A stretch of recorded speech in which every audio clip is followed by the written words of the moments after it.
বন্ধুরা, তোমরা সবাই কেমন আছো? তো আশা করি ভালোই আছো। তো আজকে আমি চিকেন রান্না করছি।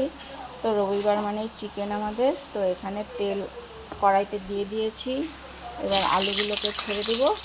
তো গোটা পেঁয়াজও দিয়েছি 4টা, আর আলু, এগুলোকে এখন ভেজে নেব। তো আলুগুলোকে তোলা হয়ে গেছে। এবার আমি কড়াইতে তেল দিয়েছি আর একটু, তারপর সোমবার দিব।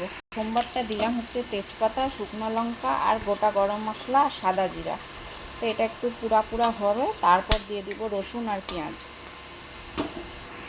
তো দিয়ে দিলাম পেঁয়াজ আর একটু সামান্য লবণ, পেঁয়াজগুলো যেন মজে যায়।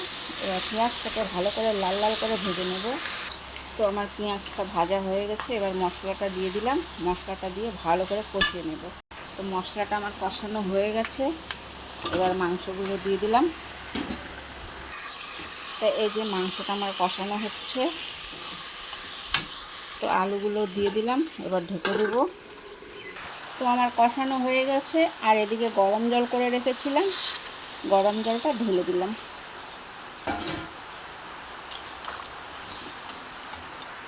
তো দেখো ঝোলটা ফুটছে, এদিকে দেখো মুষলধারে বৃষ্টি হচ্ছে। তো আমার কমপ্লিট হয়ে গেছে, এদিকে বাড়াও হয়ে গেছে, মাংসটা রেডি। তোমাদের ভালো লাগলে অবশ্যই আমার পাশে থাকবে। নেক্সটে আবার দেখা হবে। টাটা।